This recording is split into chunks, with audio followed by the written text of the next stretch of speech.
2020 on ID. A family neighborhood and a second grader walking home from school disappears. The hunt continues for a little girl missing for almost 2 days. She is definitely endangered, and we do suspect foul play. As a mother pleads for her child, I love you, and I just want you to come home. the search uncovers a shocking truth. A neighborhood filled with known sex offenders. You're making my child walk in a jungle of monsters every single day. And families wondering, are there more predators lurking? Every person I see, I'm in my mind, I wonder. What happened to Summer Thompson? I want to know what this monster did. A mother torn by grief. A community determined to help. We both looked at each other, and it was like we had to do something. And a killer with no place to hide. Watch out, we're coming. We're gonna get you. Welcome to 2020 on ID. I'm John Quinones. It is said that there's no greater bond than the one between a parent and a child. So when 7-year-old Summer Thompson didn't come home from school one day, her mother, Dina, began a desperate search. But as Chris Cuomo first reported in 2010, finding Summer would only be the beginning. Dina would soon learn that things in her tight-knit community were not as they seemed. It seemed like a page right out of the 1950s. Orange Park, Florida was a Norman Rockwell town where kids played on manicured lawns and lined up for the ice cream truck year-round, where neighbors chatted in each other's front yards and kept a watchful eye out for trouble. This was little 7-year-old Summer Thompson's playground.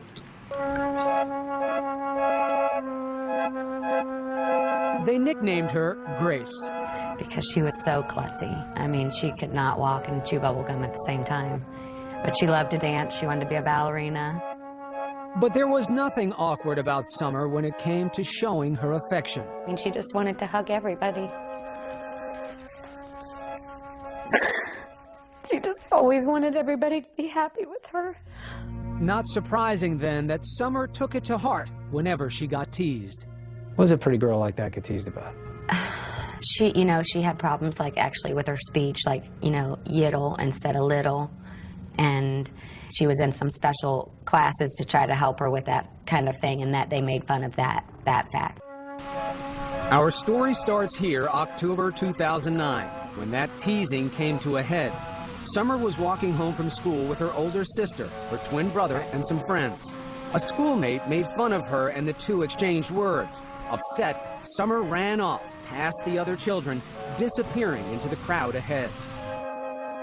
But when her twin brother and older sister arrived home just 15 minutes later, Summer wasn't there. Dina, a medical receptionist, had a friend waiting at the house to watch the kids that afternoon. I texted my friend, and I said, just wanted to check and make sure that everybody made it home okay. He texted me back that Summer didn't come home from school. That was at 4:03 that afternoon, more than an hour after school let out. I mean, panic-stricken from the moment I got that text back. I couldn't get that through my brain. Like, what do you mean she didn't come home? She's never done that before. And what calls do you make? Every single person that I could possibly think of in our neighborhood who I had a phone number for, whether it be her older brother's friends, whether it be her older sister's friends, anybody and everybody who lives in my neighborhood. Armed with flashlights, neighbors searched through yards, parked cars, and sheds for any... Within hours, hundreds of residents from Orange Park, Florida were out in the streets searching. By evening, Dina Thompson was living every parent's worst fear, the unthinkable. Summer had vanished in plain sight. I love you, and I just want you to come home. I just want you to come home. The mystery on everyone's mind, how could this have happened without anyone seeing a thing? Nothing. It's a bright and sunshiny day. It's 15-mile-an-hour school zone. Just about everyone on her street knew Summer, the little girl who considered everyone a friend. This man lived more than a half-mile away, but says Summer and her siblings often chatted with him on their way home from school. They loved to play with his dogs. Very trusting. I hate to say it, but, she was the type of person, she didn't know no stranger. And the school crossing guard says it was hard to miss the little girl who always gave him a hug. But on that day, he says he didn't see her. She is definitely endangered, and we do suspect foul play. By nightfall, Dina Thompson was numb with fear. Summer was out there in the cold and dark. She only had her little, like, jogging suit jacket on, and that's all I can remember thinking is that she's somewhere cold and hungry and scared. I mean, all I could do was stay outside because if she was going to be cold, I was going to be cold. Through the night, neighbors kept hope alive, singing Summer's favorite song. You are my sunshine, my only sunshine. You make me happy. The 7-year-old is now the center of a nationwide Amber Alert, even though there is no confirmation she was abducted. Day 2, Dina took her appeal nationwide. She's one of the most loving little girls in the whole wide world. She doesn't know a stranger, and if somebody has her, please just bring her home. She's got a twin, and he misses her, and we all miss her, and we just want her to come home okay. That's all I wanted. I didn't care at that point if this thing got in trouble or not, as long as she got brought back to me safe, alive. Were you believing at that point? Maybe? No, I can't explain it, but I just knew that she was gone. On a hunch, one detective thought to search the dumpsters, but they'd already been collected and were headed off in 23 different trucks to a landfill in Folkestone, Georgia. Police halted the trucks en route and began sorting through 564 tons of garbage, looking for one little girl. With deep regret and sadness that I have to inform you that a body has been found. 48 hours after Summer went missing, the world finally heard the news, which Dina Thompson had already known deep down in her gut. All I remember is losing it. I mean, literally losing it. Neighbors telling me they could hear me, the shrills across the street. The senselessness of it. Why mine? Why anyone's? And my baby was thrown in the trash. How could you do that? How could anyone do that? Pray for her. Did she go now? Oh. Within hours, police were on the trail of a monster.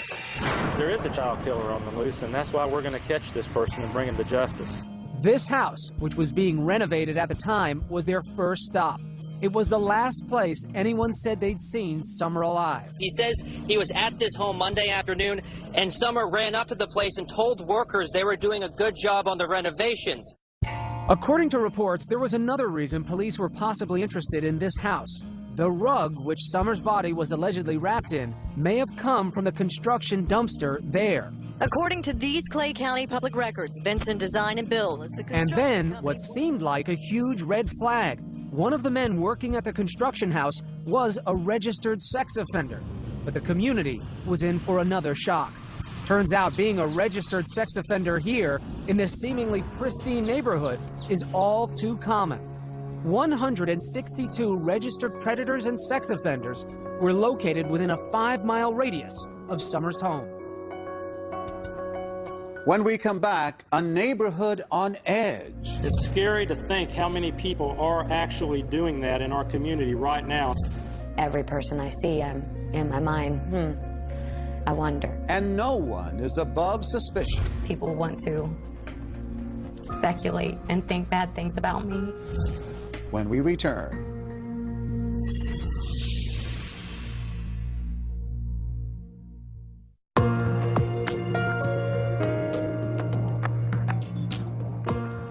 Seven-year-old Summer Thompson has vanished while walking home from school. As police continue their investigation, early clues point to someone nearby. But are they looking in the right direction? Once again, Chris Cuomo. As the hunt continues for a little girl. She was wearing a red jumpsuit. She had a red bow in her ponytail. The missing 7-year-old's mother pleaded for her daughter's return. You don't do this to a little baby and put my baby in the trash. After Summer Thompson disappeared, the residents of Orange Park, Florida were stunned to learn that their children had been walking through a virtual minefield of registered sex offenders each day. 162, living in just a 5-mile radius of Summer's home. It's scary to think how many people are actually doing that in our community right now. And I'm talking not in dozens, I'm talking hundreds of cases that we got out there. It's a very scary thing. Had you any idea? No. Another surprise for Dina Thompson was that early on, she and her friends were under suspicion, because in many other missing child cases, family members have been implicated. That's one of the things that hurts me the most, that people want to speculate and think bad things about me. When it came out how many predators were in the neighborhood, Dina says she took more heat for being a single working mother who let her kids walk home themselves from school. But that decision was really made by the state of Florida. By law, because Dina lived less than a mile away from school, her kids weren't eligible for busing. Unbelievably, in Florida and 22 other states, registered sex offenders can live and work within 1,000 feet of a school. That makes no sense to me. You're making my child walk in a jungle of monsters every single day walking home from school. According to these Clay County public records, Vincent Design and Bill is the construction company working on the vacant home on Gano Avenue. George Vinson was one of those offenders. He worked at that construction house along Summer's route from school. But Vinson hadn't worked there that day, and his story checked out. The two men who had been there were also cleared. By all accounts, Summer had left this house alive. Within days, police had accounted for the whereabouts of all registered sex offenders in the area. But Dina Thompson couldn't shake the feeling that the killer was still nearby, watching. Every person I see, I'm in my mind, I wonder. Neighbors told us they too eyed each other with suspicion. Just it makes you just not feel comfortable and not feel safe in your own neighborhood. It's a shame. Several of them voiced concerns about an older man living just down the street, known as Grandpa Charlie, whom they said often took little girls for rides on his bicycle. But further investigation cleared Grandpa Charlie of any connection to Summer's murder. Police then turned their attention to another man. This one lived closer to Summer's school. There's only one house between the one where Summer was last seen and the corner where the crossing guard says he never saw Summer pass by. That home is owned by Richard Corpus. Come on, let's go. Corpus is a 55-year-old handyman who works out of his home and spends a lot of time talking to kids. I'm always outside. I mean, I see the kids in the morning, I'm loading up my equipment. I see them in the afternoon. I'm, coming in from cutting grass. I got lots of kids that pass by. We first met Corpus a few weeks after Summer was killed. We found him standing at the corner near his house, greeting children on their way to school. Here he is pulling out his new puppy from inside his vest. He says kids love dogs. I still will go out and greet kids and let them pet my little dog, because I think it brings happiness to the kids in the neighborhood. Corpus says he used to find Summer with her face pressed up against his chain-link fence. Just so the dog will go and lick her face. Because she always ran out to pet every animal.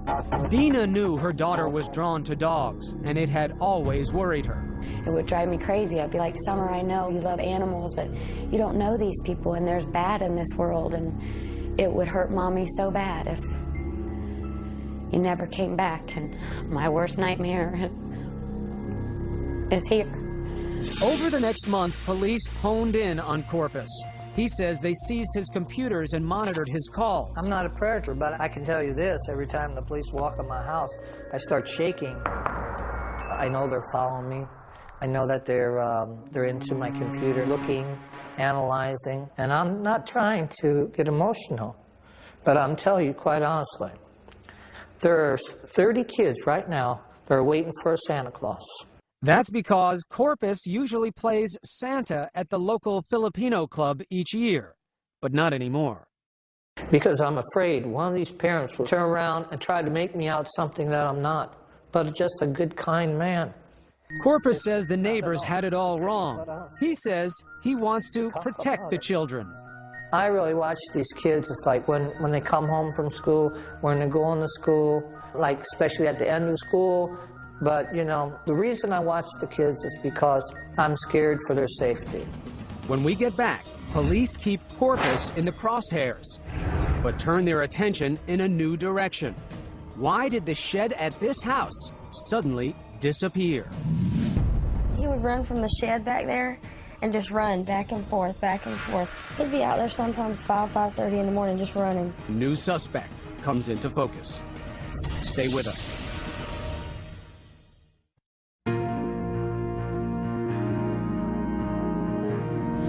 Since Summer Thompson's murder, police have focused on one possible suspect, but they're about to find another. Meanwhile, Dina reflects on her last moments with Summer. Once again, Chris Cuomo. This is Good Morning Jacksonville. Good morning out there, October 19th. This is Good Morning Jacksonville. Thanks for joining us. Nearly every detail of the morning her daughter disappeared is still vivid in Dina Thompson's mind. And what she remembers most is how Summer didn't want to go to school that day. She had Monday-itis a lot, you know. Monday-itis. Yeah. She didn't, necessarily want to go to school on Monday. Dina spent more time than usual getting Summer ready that morning. And she asked me to put her hair up, and I put her hair up in a red, red rubber band. But there's one detail Dina can't remember, and it haunts her to this day. I like to say that I told her I loved her. I'm pretty sure I did, and that I hugged her, but for some reason, I can't remember that part of it. But every one of those little acts that you did that morning is an I love you, isn't it? But not knowing if he actually said it. Cut a couple lawns and... But for police, it was what Richard Corpus was doing that day that concerned them over the next several months. Some found Corpus's alibi suspicious. He claimed he'd mowed the Lions Club lawn that morning, but that wasn't his usual day. He claims he got back home just as the children were getting out of school and unloaded most of his equipment into his garage, even though he was supposedly heading back out to mow another lawn. Corpus says he never saw Summer that day, but he does remember seeing Summer's twin brother and sister pass by. He says he was too busy to chat. And the little boy, I do believe was the twin, asked me, oh, can I have a ride on your trailer? No. Stay with the group, okay? I have to go. Corpus explains being in such a hurry by saying he went into his house to do paperwork for about an hour, then headed to the country to mow his friend's grass.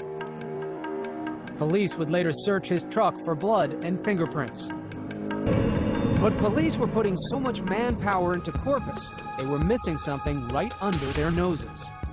Investigators had spent most of their time on this house, Corpus's house, because the crossing guard at this intersection said he didn't see Summer. But what if he missed her? If Summer had moved just a little bit farther down this street, Gano Ave, just 2 houses down, there is a home that holds many secrets. Turns out police already had a sex crime investigation pending on a 24-year-old man named Jared Harrell, who lived in this house. But police didn't know that because he'd given them a fake address. It took this couple to put the pieces together. Hair stood up on the back of our necks. We both looked at each other, and it was like we had to do something. Rod Buchanan is a local landscaper. His wife, Lisa, is a nurse. 2 days after Summer's body was found, they were driving down Gano Ave. This is the house here. The vehicle was pulled right there in the driveway. When they spotted Jared Harrell's car at this place, just 3 houses down from the last place Summer was seen alive. Just a gut instinct, just get that sick, icky feeling. We got goosebumps. 2 months earlier, the Buchanans say their children had discovered Harrell's chilling secret. It started when they say they found he'd been stealing things from them while living at their apartment and asked him to move out. They say Harrell left immediately, but he left behind his computer. That would be a mistake. They decided to search the computer at that point, and that's when they found, it was right there on the desktop. There was no effort made whatsoever to hide the material. They told their parents they found child pornography on Harrell's computer, a lot of it. Our daughter and her fiance both are just extremely distraught over what they saw on his computer. Hardcore stuff. Yes, sir. Stuff that our children shouldn't have seen. Should have never had to see. As soon as they made the alleged discovery, Rod took his wife and daughter to the police to turn over the computer. Flash forward 2 months to October. And then you hear of really profound tragedy. Summer disappears. Yeah. And did you know when you got that news about Summer where Harold was living, that he was on Gano Avenue at the time? You know, it's like surreal. You see this child went missing and your heart just goes out for that family and you don't think anything about you or your family at that point. And then we started thinking about it and we're like, wait a minute, Jared lives over there. Rod and Lisa say they drive by Harold's mother's house on Gano Avenue and discover his car parked outside. We both looked at each other and just go, oh, wow. At the time, police were still combing the area for clues to Summer's killer. Rod and Lisa say they drove to the command center and spoke to the lead detective. We informed him that our children had turned in a computer that contained a lot of child pornography and that Mr. Harold was being investigated by the sex crimes unit. So was the detective able to tell you whether or not they had put this together before you gave him information? No, they had not. He was being investigated on child porn only. And not only did the police not know what you knew, but they had been misled by Harold. Correct. And couldn't place him in the vicinity of Summer even if they'd wanted to. Correct. Correct. Public records show Harold's family had moved out weeks earlier, but neighbors say Harold was still coming and going from the house on Gano Ave even after the family moved. Still, could police put Harold in the house the day Summer disappeared? The holidays arrived and Dina Thompson still had no face to put on the monster who killed her little girl and threw her in the trash.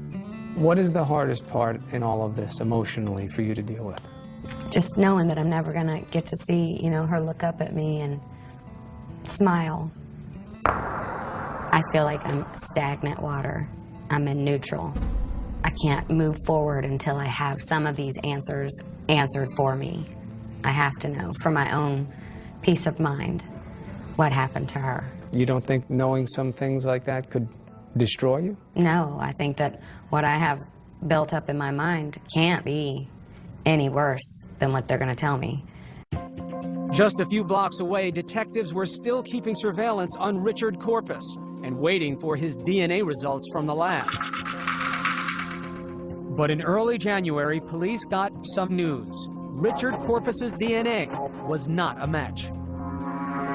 That moved Jared Harold to the top of the list, and investigators set out to get his DNA for testing.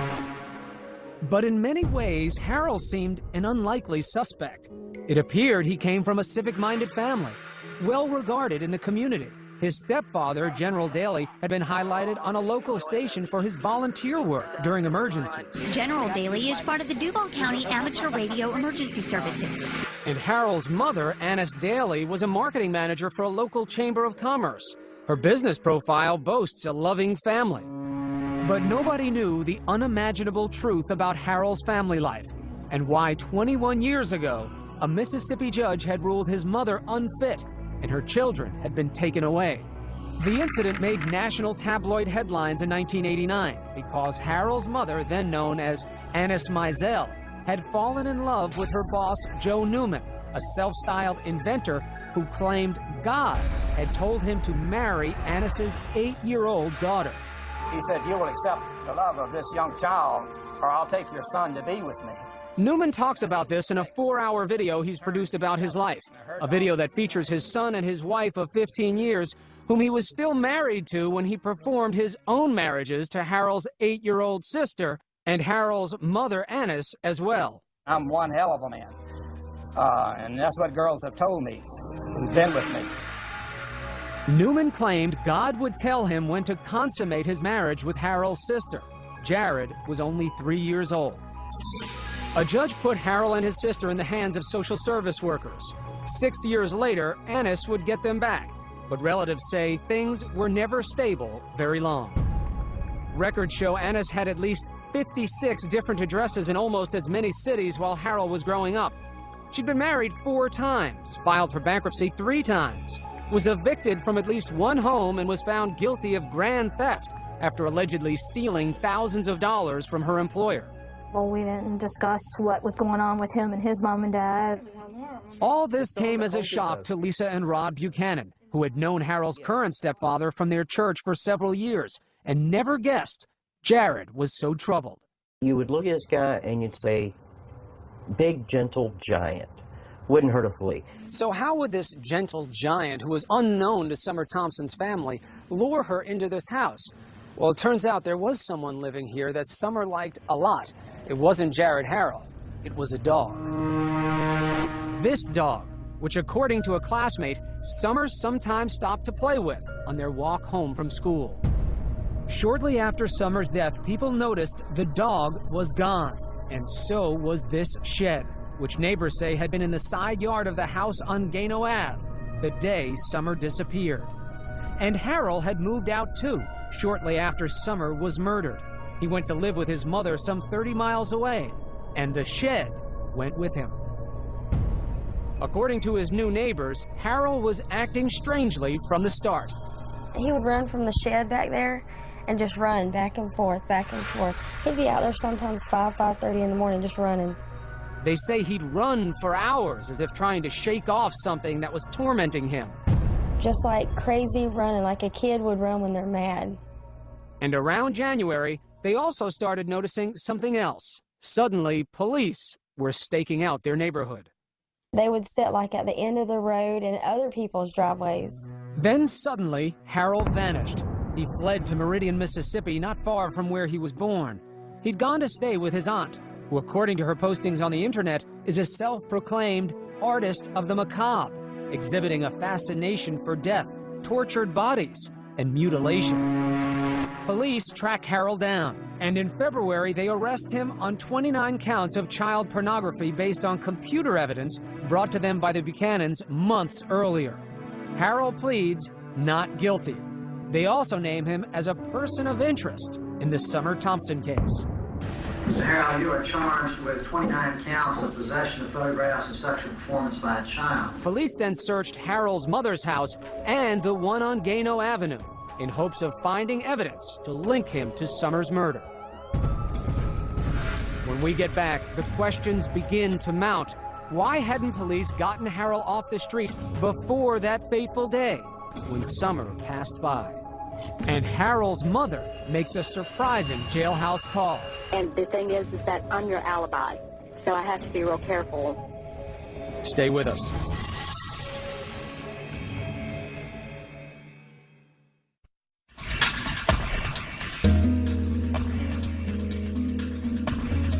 Jared Harrell is in jail on child pornography charges, and police have named him a person of interest in Summer Thompson's murder. But why had it taken so long to arrest him? And would authorities find enough to prove their case? Once again, Chris Cuomo. Police worked late into the night as they searched both houses where Jared Harrell lived, looking for evidence to link him to the murder of Summer Thompson. I never really noticed him. I never really suspected this guy. 2 houses away, Richard Corpus, the man who police had suspected for months, was breathing a sigh of relief. If I didn't have a family, I'd probably be dead. I probably would have killed myself around Christmas. Because that's how deep it got to me. Because I couldn't clear my name. In the meantime, Jared Harrell was sitting in a Mississippi jail on $1 million bond. A few days after his arrest for child pornography, Harrell's mother gives him a call. Keep your chin up, keep your mouth shut, and get an attorney. Trying to just don't believe anything. Honey, I don't believe anything. Trust me. And the thing is that I'm your alibi, so I have to be real careful. Police records say Harrell and his mother both claim they were together during the critical hours that Summer disappeared. So who was this 24-year-old who still lived with his mother and depended on her financially? Relatives say Harrell had always been overweight and slow in school. He'd often been picked on, even by his 2 younger stepbrothers. His MySpace profile, taken down just before the arrest, paints a picture in contrasts. There was the 250-pound kid who could laugh at fat jokes on YouTube videos. Is this face really strong enough? And then glimpses of someone who can't take it anymore, seemingly wanting revenge. Tops on his playlist a song called Waking the Demon, in which the victim of bullying is transformed by blind rage, viciously attacking and killing his tormentor. A peek into the mind of someone who's about to snap, or nothing more than just teenage angst. We were lucky that when they threw him out that he didn't go off the deep end and kill him. To be honest with you, that's what I thought. Rod Buchanan's daughter, Katie, was Harold's former roommate. He says when Katie turned in Harold's computer 2 months before Summer went missing, she told police she feared Harold might have done more than just look at those pictures. He might have known some of the children. After all, Harold had plenty of access to kids. He babysat the children of family members, and they lived in a neighborhood filled with young children. But it would take 6 weeks before police would get a search warrant to look at Harold's computer, and several more months would pass before they searched Harold's home, even though they'd been tipped off by the Buchanans that Harold lived nearby. Turned out Katie's fears were real.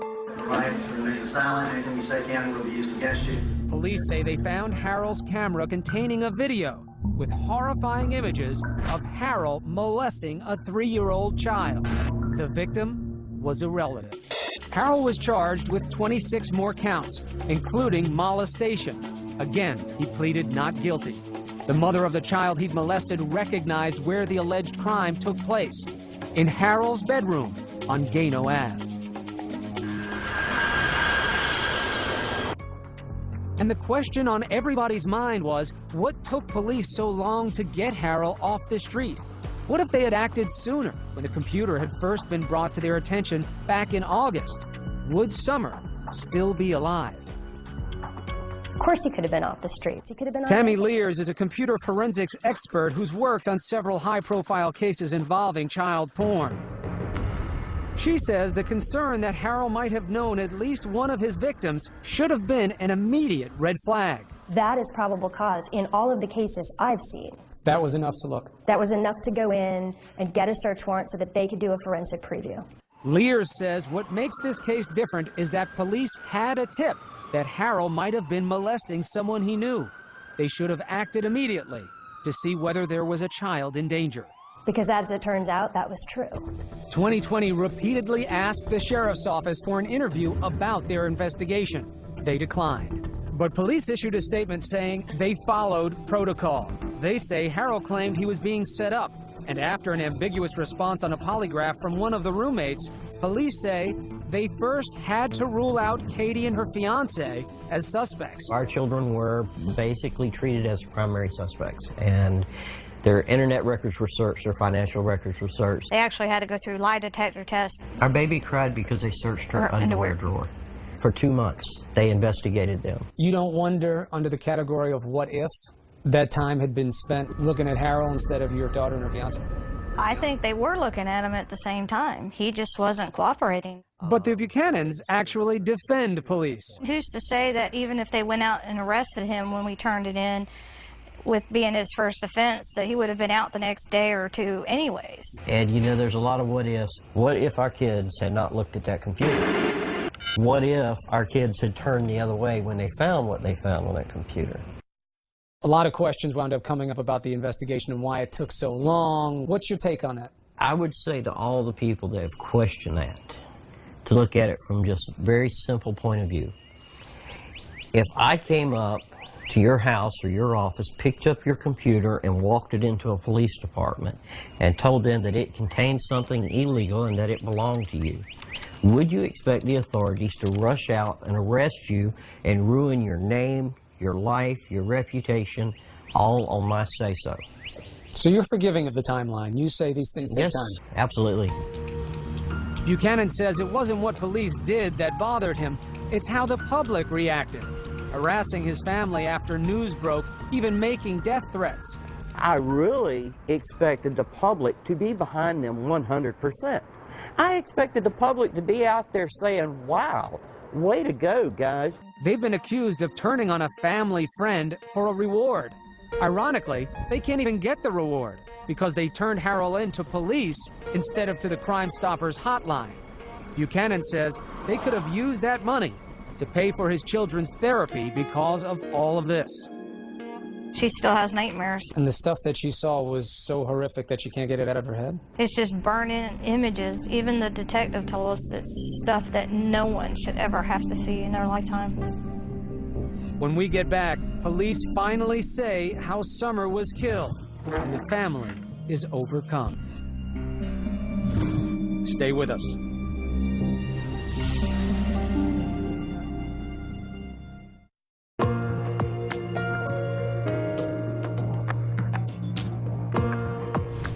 Watch out, we're coming. We're gonna get you. This was Dina Thompson just days after Summer disappeared.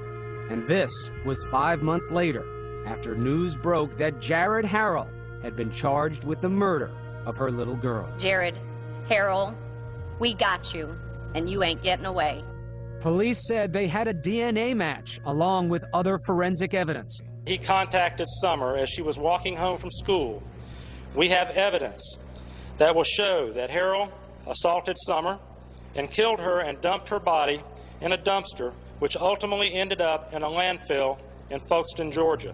They were certain they had their man, but Harold pleaded not guilty. I mean, I want to talk to him. Months earlier, before she ever knew whom would be charged, Dina told us she wanted to meet the killer face to face. What would you say? Why? Give me your best excuse, your best reason as to why you had to do this. I just want to hear how pathetic he is. Did somebody tick you off that day? Did, you couldn't get a woman your age? But after the arrest, we wondered whether the passage of time or learning about Harold had changed her perspective. Does it help you understand where he got it from, how he got to this point? No, I don't feel sorry for him. You make choices in life, and all of us go through trials and tribulations. I've been through similar circumstances in my life. You make choices. Stop the cycle, end the abuse. Don't do this. After Harold was charged, Dina finally did get a few answers, but they were difficult to hear. Just hearing asphyxiation, that's enough to destroy you, to break you down. While Dina was talking, her sister was overcome and fainted. At the press conference, your own family couldn't take it, hearing it. You still have a desire for detail with something like this? I have to know. And I feel like I deserve to know the intimate details of what happened to her. She was my baby, she was my responsibility, and I want to know what this monster did. I was there when she came in, and I want to know if she had to suffer when she went out. And after all the shocking information this manhunt has unearthed about her neighborhood, Dina told supporters, I'm glad he's behind there, but there's many more lurking in the depths, and that's what we've got to try to figure out, how to get to them. Nobody's safe. What hurts the most is that as a parent, I feel like I failed.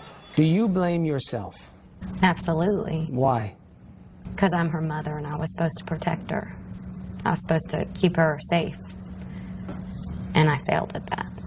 You failed. You failed by sending her off that morning, doing her hair and telling you that you loved her and sending her with her brother and sister like you did every other day? I know that it doesn't make sense. It doesn't have to make sense though, right? Not to a mom.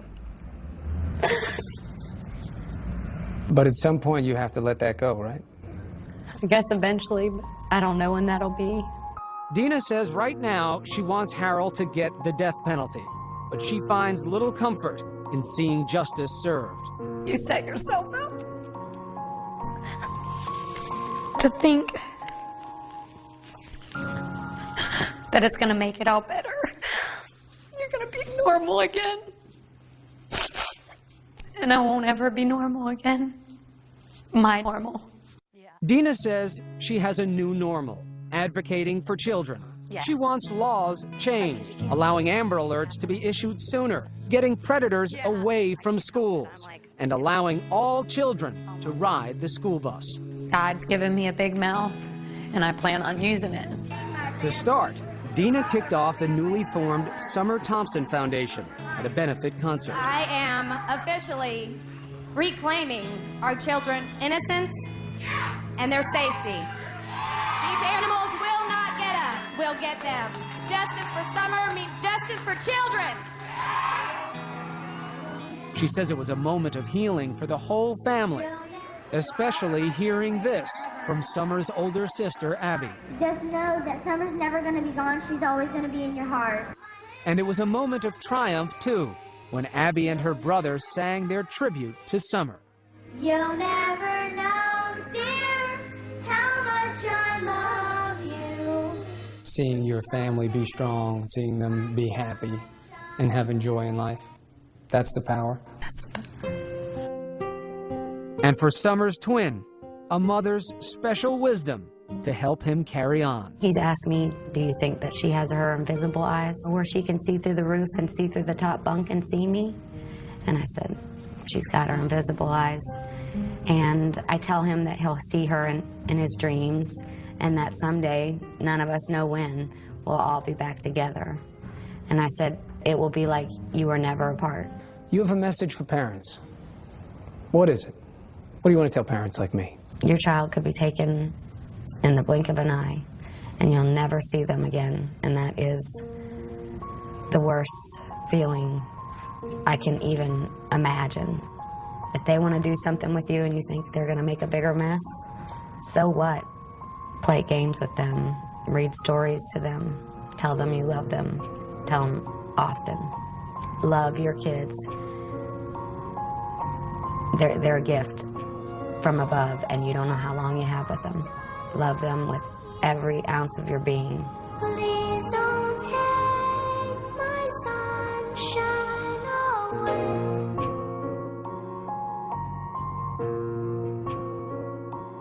Jared Harrell later pled guilty to the murder of Summer Thompson. He was sentenced to life in prison. As of 2015, the changes to the laws that Dina advocated for have yet to be enacted, but she continues to hope they one day will be. I'm John Quinones. Please join us next time for another edition of 2020 on